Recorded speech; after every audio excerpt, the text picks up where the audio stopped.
السلام علیکم ورحمۃ اللہ وبرکاتہ۔ الحمدللہ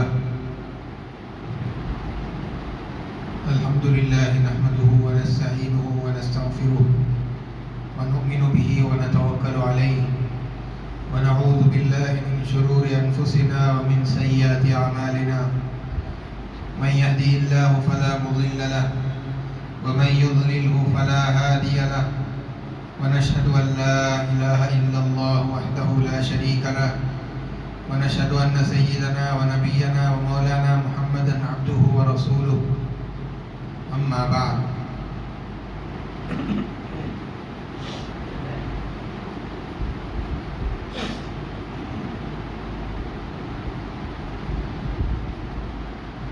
معزز سامعین اکرام،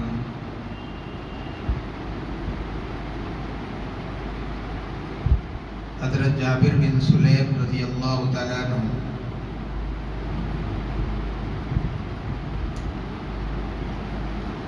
جس وقت انہوں نے اللہ کے نبی صلی اللہ علیہ وسلم سے پہلی مرتبہ ملاقات کی،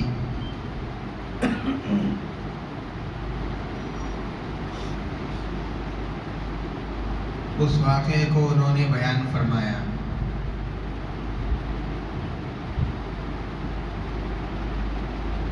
اس وقت میں وہ اللہ کے نبی صلی اللہ علیہ وسلم کو پہچانتے بھی نہیں تھے، آپ صلی اللہ علیہ وسلم کے بارے میں سنا بھی نہیں تھا۔ فرماتے ہیں کہ جب میں نے مدینے کا سفر کیا،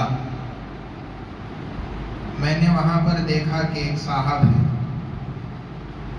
اور لوگ اپنے سارے معاملات میں انہی کی طرف رجوع کرتے ہیں اور ہر کام کے سلسلے میں ان سے مشورہ لیتے ہیں،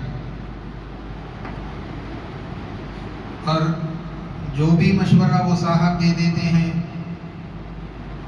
اسی کو 100% سمجھتے ہوئے لوگ اس پر عمل کرتے چلے جاتے ہیں۔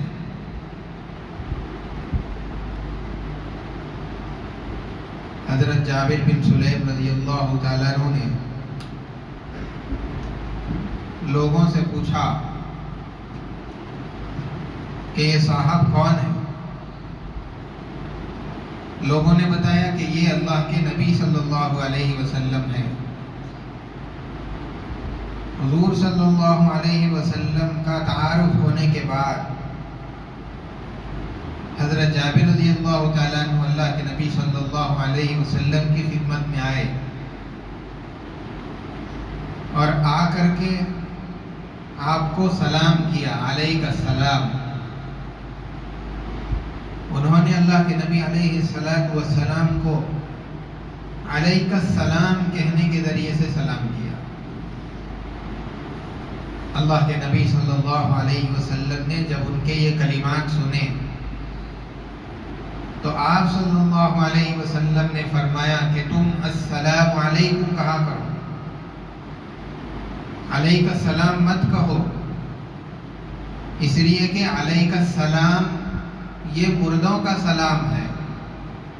جب کسی مردے پر قبر میں دفن ہونے والے پر سلام بھیجنا ہوتا ہے تو علیک السلام کہا جاتا ہے، تم السلام علیکم کہا کرو۔ تو اللہ کے نبی صلی اللہ علیہ وسلم نے ان کو سلام کا طریقہ سکھلایا،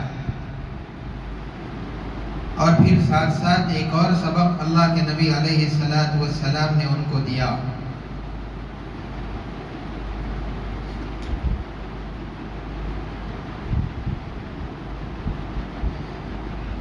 سلام کا جواب وعلیکم السلام ورحمۃ اللہ کے ذریعے سے دیا جاتا ہے۔ آدمی جب سلام کرتا ہے تو اس کے اندر سلام کا جو لفظ ہے وہ پہلے کہا جائے گا السلام علیکم، لیکن اس کا جو جواب ہے اس میں وعلیکم السلام، علیکم کو پہلے رہیں گے، السلام کو بعد میں ذکر کیا جائے گا۔ شریعت نے سلام کے جواب دینے کا یہی طریقہ سکھلایا ہے۔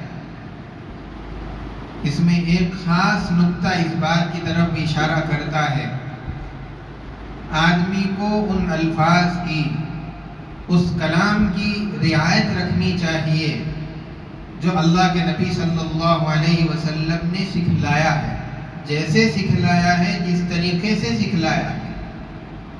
السلام علیکم اور وعلیکم السلام، ان دونوں کے معنی ایک ہی ہے، تم پر سلامتی ہو۔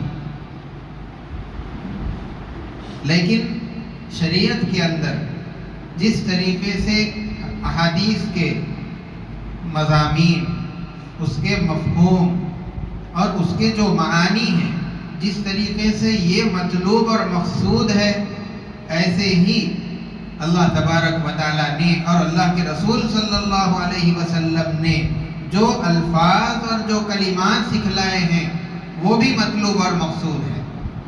اللہ کے نبی صلی اللہ علیہ وسلم نے جو کلمات سکھلائے کہ تم سلام کرنا چاہتے ہو تو السلام علیکم کہو، تو انہی کے ذریعے سے سلام کرنا پڑے گا، اور اس کا جواب کا طریقہ وعلیکم السلام ورحمۃ اللہ، انہی کے ذریعے سے جواب دیجیے۔ اگر کوئی آدمی آپ کو سلام کرتا ہے السلام علیکم، اور ہم نے بھی السلام علیکم کہہ کر کے اس کا جواب دے دیا تو اس کا جواب تو ہو جائے گا، لیکن سنت طریقہ یہی ہے، اللہ کے رسول صلی اللہ علیہ وسلم کا تعلیم کیا ہوا طریقہ، سکھلایا ہوا آپ کا سلام یہی ہے کہ وعلیکم السلام کے ذریعے سے جواب دیا جائے۔ آج بہت سارے لوگ جب سلام کرتے ہیں السلام علیکم، سامنے سے وہ بھی السلام علیکم کہہ دیتے ہیں، حالانکہ جب آپ نے سلام کیا یا کسی نے آپ کو سلام کیا تو جواب وعلیکم السلام کے ذریعے سے ہونا چاہیے، ورنہ آپ کا جواب تو ہو جائے گا لیکن سنت کے مطابق نہیں ہوگا۔ ایک صحابی رضی اللہ تعالیٰ عنہ اللہ کے رسول صلی اللہ علیہ وسلم کی خدمت میں حاضر ہوئے۔ آپ صلی اللہ علیہ وسلم نے ان کو چند کلمات، چند دعائیں سکھلائیں۔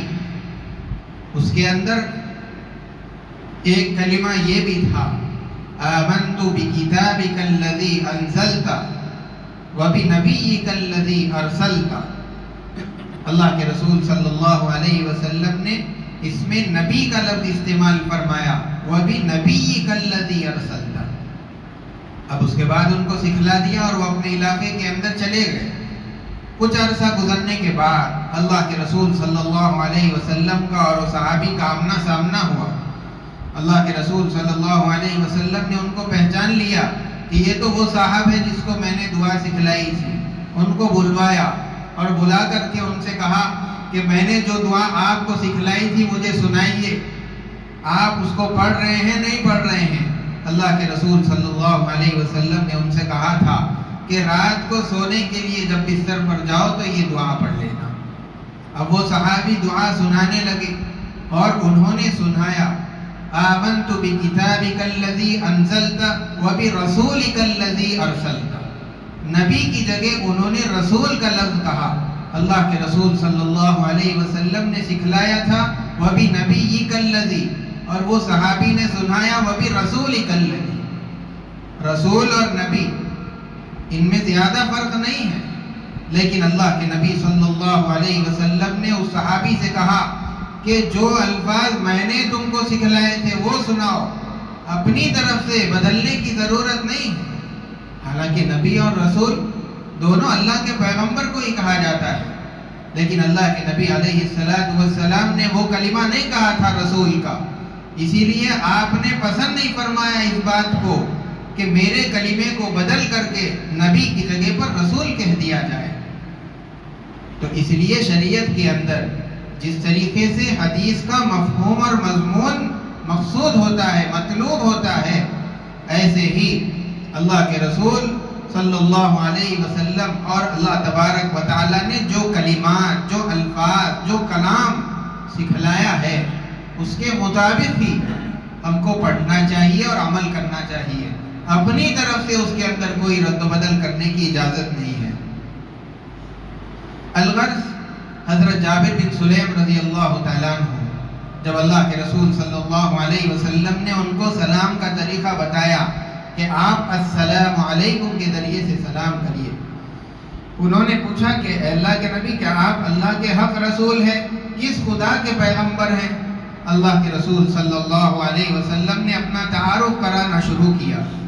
آپ نے فرمایا کہ میں اس اللہ کا رسول ہوں کہ جب تم کسی مصیبت کے اندر مبتلا ہو جاتے ہو، تم پر کوئی تکلیف اور پریشانی اور آفت اور مصیبت آ جاتی ہے، اور جب تم اس اللہ کو پکارتے ہو تو وہ تمہاری تکلیفوں کو، مصیبتوں کو دور کر دیتا ہے۔ میں اس اللہ کا رسول ہوں۔ زمانے جاہلیت کے اندر اپنی مختلف غرضوں کو مختلف بتوں کے سامنے پیش کرتے تھے۔ عرب بت پرست تھے۔ کوئی مقصد ہے کسی بت کے سامنے، کوئی ضرورت ہے کسی اور بت کے سامنے، الغرض مختلف مقاصد کے لیے مختلف بتوں کو متعین کیا ہوا تھا۔ لیکن جب کوئی پریشانی اور مصیبت آتی تھی تو سارے بتوں کو نظر انداز کر کے ایک آسمان والے کو پکارنا ان کی بھی عادت تھی۔ تو اللہ کے رسول صلی اللہ علیہ وسلم نے اسی کی طرف اشارہ کرنے کے لیے فرما دیا کہ جب مصیبت تم پر آتی ہے تو جس خدا کو پکارتے ہو، میں اس خدا کا رسول ہوں، اس کی طرف سے مجھے بھیجا گیا ہے، اور میں اس خدا کا رسول ہوں، میں اس اللہ کا رسول ہوں، اس اللہ کا پیغمبر ہوں کہ جب تم پر قحط آ جاتا ہے، قحط سالی ہو جاتی ہے، کھانے کے لیے کھانا نہیں ہوتا، تم لوگ دعا کرتے ہو، اللہ تعالیٰ اس قحط کو دور کر دیتا ہے، میں اس اللہ کا رسول ہوں۔ اور اللہ کے رسول صلی اللہ علیہ وسلم نے اس کے علاوہ بھی 2-3 چیزیں بیان فرمائی، اور اس کے آخر میں فرمایا کہ میں اس اللہ کا رسول ہوں۔ حضرت جابر بن سلیم رضی اللہ تعالیٰ عنہ فرماتے ہیں کہ میں نے اللہ کے رسول صلی اللہ علیہ وسلم سے کہا کہ آپ مجھے کچھ نصیحت فرمائیے۔ اللہ کے رسول صلی اللہ علیہ وسلم نے فرمایا کہ تم کسی کو گالی مت دو، وَلَا تَسُبَّنَّ أَحَدًا، کسی کو گالی مت دینا، کوئی بد کلامی مت کرنا، بد گوئی کسی کے بارے میں مت کرنا۔ حضرت جابر بن سلیم رضی اللہ تعالیٰ عنہ فرماتے ہیں کہ جب اللہ کے نبی صلی اللہ علیہ وسلم نے مجھے یہ نصیحت فرمائی، اس موقع سے لے کر کے کبھی بھی میں نے کسی کو گالی نہیں دی، کسی کو برا نہیں کہا، نہ کسی غلام کو، نہ کسی آزاد کو، نہ کسی اونٹ کو، نہ کسی بکری کو، غرض کسی بھی جاندار کو میں نے اپنی زبان سے کبھی ایسا لفظ نہیں نکالا جس کی وجہ سے اس کی دل آزاری ہو سکتی ہے۔ صحابہ اکرام اس طریقے سے اللہ کے نبی صلی اللہ علیہ وسلم کی ایک ایک نصیحت پر عمل کرنے کا اہتمام کیا کرتے تھے۔ اللہ کے رسول صلی اللہ علیہ وسلم نے جو نصیحت فرمائی، وَلَا تَسُبَّنَّ أَحَدًا، کسی کو گالی مت دو، اس کی برائی اور بدگوئی مت کرو۔ ایک تو اس کا یہی مطلب ہے جو میں نے آپ کو سمجھایا، کسی کو گالی نہیں دینی چاہیے، برا نہیں کہنا چاہیے۔ اس کا ایک اور مفہوم، ایک اور معنی محدثین نے یہ بیان کیا ہے کہ اگر تم کسی کو گناہ کے اندر مبتلا دیکھو، معصیت اور نافرمانی میں ڈوبا ہوا دیکھو، اللہ کی نافرمانی دن رات کرتا ہے، ایسے آدمی کو بھی برا مت سمجھو، بلکہ اس نے جو گناہ کیا ہے، اس کا جو گناہ ہے، اس کی جو معصیت ہے، اس کی جو نافرمانی ہے، اس گناہ کو برا سمجھ سکتے ہو، اس کی برائی کو تو برا سمجھ سکتے ہو، اس آدمی کو برا نہیں سمجھنا چاہیے۔ اس لیے کہ آدمی برا نہیں ہو سکتا، اس نے جو گناہ کیا ہے ظاہراً اس کی وجہ سے گناہ گار ہو گیا، لیکن کل کا کیا پتہ، اللہ تبارک و تعالیٰ زندگی میں توبہ کی توفیق دے دے، اور اس گناہ کی وجہ سے آپ تو اس کو برا سمجھ رہے تھے، اور اللہ نے توبہ کی توفیق دے دی، اس نے غلط راستے کو چھوڑ دیا، گناہوں سے توبہ کر لی اور سیدھے راستے پر آ گیا، اللہ کا نیک بندہ بن گیا۔ اسی لیے کسی بھی آدمی کو کتنے سے کتنے گناہ کے اندر نظر آ جائے، اس کو برا نہیں سمجھنا چاہیے۔ اللہ والوں کا یہاں تک معمول رہا کہ وہ اپنے کو سب سے کمتر سمجھتے رہے، حتیٰ کہ مومن اور کافر، مومنین کو اس لیے کہ وہ تو ایمان والے ہیں اور ان کا کیا مقام اللہ کے یہاں ہم نہیں جانتے، اور کافر کو بھی حقارت سے اس لیے نہیں دیکھتے تھے کیونکہ اللہ تبارک و تعالیٰ اگر ان کو زندگی کے اندر ایمان کی توفیق دے دے، وہ اسلام میں داخل ہو جائے، دین قبول کر لے، اپنی زندگی کو سنوار لے، تو پھر کیا پتا کہ ہم سے آگے نکل سکتے ہیں۔ اسی لیے نہ مسلمان کو حقیر سمجھنا چاہیے اور نہ ہی کافر کو حقیر سمجھنا چاہیے، بلکہ آدمی کی نگاہ اپنے ذات پر ہونی چاہیے کہ میں کیسا ہوں، میرے اندر کیا خرابیاں ہیں، میرے اندر کیا برائیاں ہیں، میری اللہ سے کیا کیا نافرمانیاں مجھ سے سرزد ہوتی ہیں، میری زندگی میں کتنی سنتیں چھوٹی ہوئی ہیں، نکلی ہوئی ہیں، کتنے احکامات اور کتنے فرائض میری زندگی سے باہر ہے، جس کو مجھے عمل کر کے اپنی زندگی کے اندر کرنا ہے۔ آدمی کو ہمیشہ اپنی ذات پر نظر رکھنی چاہیے۔ اللہ کے رسول صلی اللہ علیہ وسلم آخری جو زندگی کا آخری لمحہ ہوتا ہے، آدمی کا جو آگے والی زندگی ہے، اس کا سارا کا سارا دار و مدار انسان کی زندگی کے آخری لمحات پر ہوتا ہے۔ توبہ اللہ کر کے نیک صالح بن کر اللہ کی بارگاہ میں چلا گیا، زندگی بھر تو گناہ کیا، لیکن اس آخری توبہ کی وجہ سے اللہ تعالیٰ سارے گناہوں کو دھو دیتا ہے۔ لیکن اگر کوئی آدمی نیک صالح رہا، آخر میں کوئی ایسی حرکت کر دی جس کی وجہ سے ایمان چلا جائے گا، تو پھر وہ زندگی بھر کی نیکیاں کام نہیں آئیں گی۔ آخر کا جو اس کی خطا ہے، اس کی جو کوتاہی ہے، اس کی وجہ سے اللہ تبارک و تعالیٰ اس کی گرفت پر پکڑ کر سکتے ہیں۔ اسی لیے زندگی کا جو آخری لمحہ ہوتا ہے وہ بہت زیادہ قیمتی ہوتا ہے، اور اسی پر کامیابی کا اور ناکامی کا دار و مدار ہے۔ اللہ کے رسول صلی اللہ علیہ وسلم جس وقت آپ غزوہ خیبر پر تشریف لے گئے ہوئے تھے، یہودی ان لوگوں سے مقابلہ تھا۔ ایک چرواہا یہودیوں کا جب اس نے یہ سنا کہ قلعے کے باہر مسلمان آئے ہوئے ہیں، اس نے سوچا کہ جب چلو میں جاؤں، جا کر کے مسلمانوں سے ملاقات کروں، ان سے ملوں اور ان سے پوچھوں کہ تمہاری تعلیمات کیا ہے، تم کیا درس دیتے ہو، کیا سکھلاتے ہو، تم کیا کہنا چاہتے ہو۔ یہ سوچ کر کے وہ بکریاں لے کر کے قلعے کے باہر آیا۔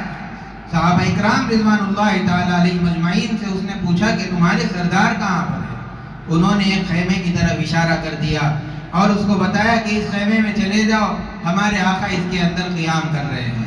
اب وہ چرواہا یہ سمجھنے لگا کہ یہ مجھ سے مذاق کر رہے ہیں، اس لیے کہ اتنے بڑے لشکر کے جو سردار ہیں، اتنے معمولی سے خیمے کے اندر، اور وہ خیمہ کھجور کی درخت کے جو چھال تھی، اس کے جو پتے تھے، اس سے بنا ہوا تھا۔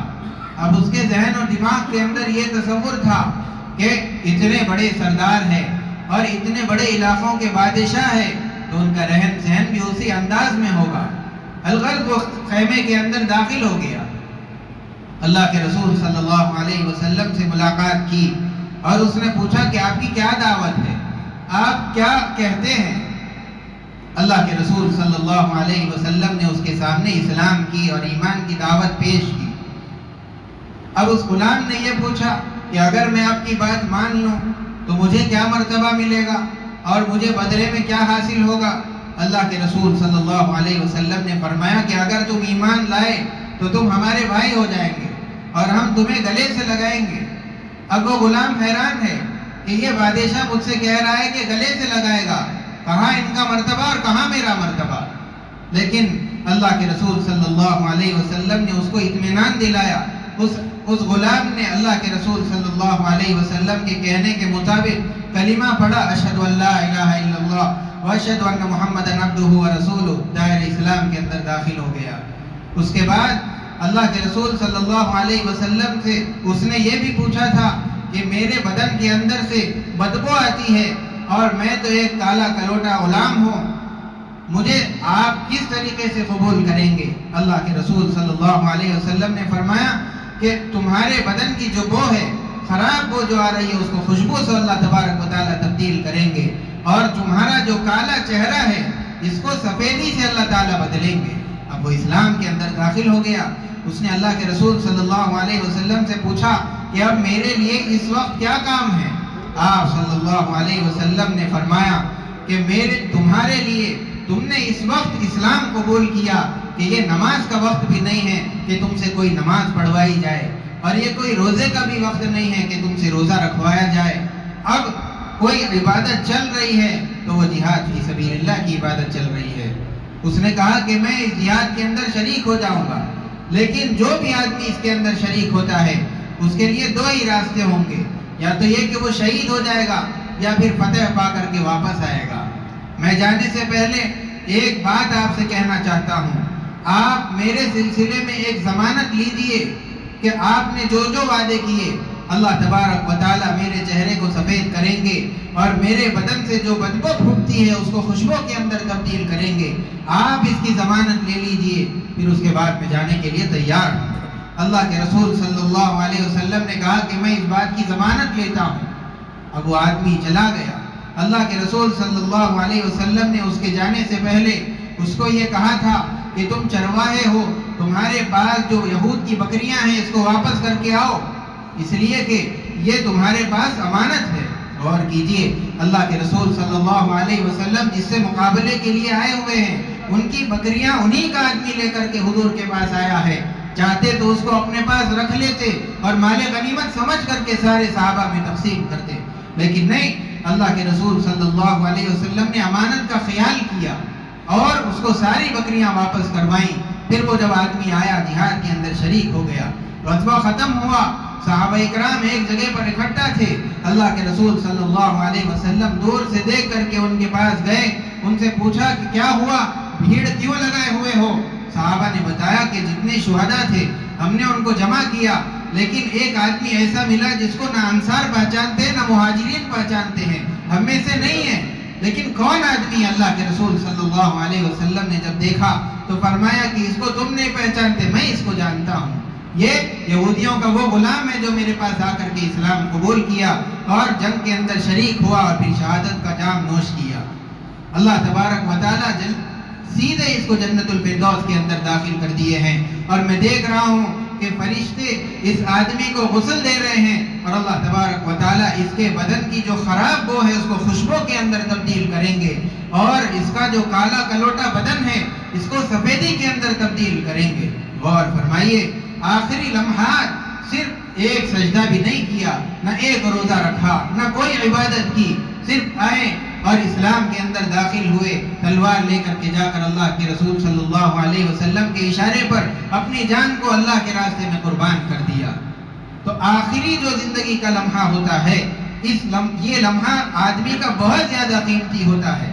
آخری لمحہ اگر سنور جائے گا تو پھر آگے کے جو مراحل ہے، قبر کی زندگی، بعد والی آخرت اور حشر، یہ ساری چیزوں کا سارا دار و مدار زندگی کے آخری لمحے پر۔ یہ زندگی کا آخری لمحہ کب بنے گا؟ جب یہ ساری زندگی صحیح ہوگی۔ اگر یہ زندگی صحیح نہیں تو پھر آخری لمحہ بھی بننا مشکل ہوگا۔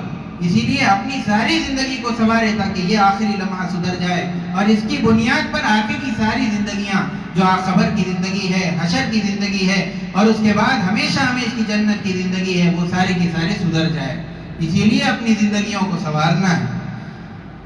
ایک اللہ والے بازار سے جا رہے تھے، لوگ ان کا مذاق اڑانے لگے۔ ایک آدمی کتا لیے ہوئے وہاں کھڑا تھا، اس نے کہا کہ یہ بتائیے کہ آپ بہتر ہیں یا میرا کتا بہتر ہے؟ اب انہوں نے غصہ کرنے کے بجائے، اس کو ڈانٹ ڈپٹ کرنے کے بجائے بڑی نرمی کے ساتھ اس آدمی کو یہ جواب دیا کہ میرا انجام کس طریقے سے ہونے والا ہے، میرے آخری لمحات کس طریقے سے گزرنے والے ہیں، مجھے معلوم نہیں۔ اگر میرا انجام اچھا ہوا، ایمان پر ہوا، اسلام اور دین کے مطابق ہوا، تو پھر اس کتے سے میں بہتر ہوں، اور اگر میرا انجام اچھا نہیں ہوا تو پھر تمہارا کتا بہتر ہے، میں اسے گیا گزرا۔ اللہ والوں نے اس طریقے سے زندگی گزار کر کے بتائی ہے۔ اسی لیے جب کسی کے پیٹ میں درد ہو تو پھر آس پاس کیا ہو رہا ہے اس کو نظر نہیں آتا، کس کو چھینک آ رہی ہے، کس کو جمائی ہو رہی ہے، کون پکار رہا ہے، اس کا سارا دھیان، اس کی توجہ اپنے پیٹ کے درد کی طرف رہے گی۔ اسی طریقے سے آدمی کی نگاہیں اگر اپنے دل پر رہے، اپنے عیوب پر رہے، اپنی خرابیوں پر رہے، اللہ کی خشیت اس کے دل پر رہے، تو پھر کس کے اندر کیا خرابی ہے، کون کیا گناہ کر رہا ہے، کون غلط راستے پر جا رہا ہے، کون کیا کیا چیزیں انجام دے رہا ہے، اس سے آدمی کی نگاہیں اندھی ہو جائیں گی۔ آدمی اپنے انجام کے بارے میں سوچتا رہے گا۔ اسی لیے آدمی کو ہمیشہ اپنی ذات پر نظر رکھنی چاہیے، دوسروں کے عیوب کو پردہ پوشی کر دینی چاہیے، معاشرے میں بیان کرنے کے بجائے چھپا دینا چاہیے۔ ہم دوسروں کے برائیوں کو، ان کے گناہوں کو، ان کی کمیوں کو، ان کی کوتاہیوں کو چھپائیں گے اس دنیا کے اندر اللہ تبارک و تعالیٰ قیامت کے روز ہماری کمیوں کو، کوتاہیوں کو اور گناہوں کو ساری انسانیت سے چھپا کر کے حساب لیں گے۔ اللہ تبارک و تعالیٰ ہم تمام کو صحیح راستے پر چلنے کی توفیق دے۔ سبحان ربک رب العزت عما یصفون وسلام علی المرسلین والحمد للہ رب العالمین۔ جو حضرات سنت نے پڑھے سنت پڑھ لیجیے۔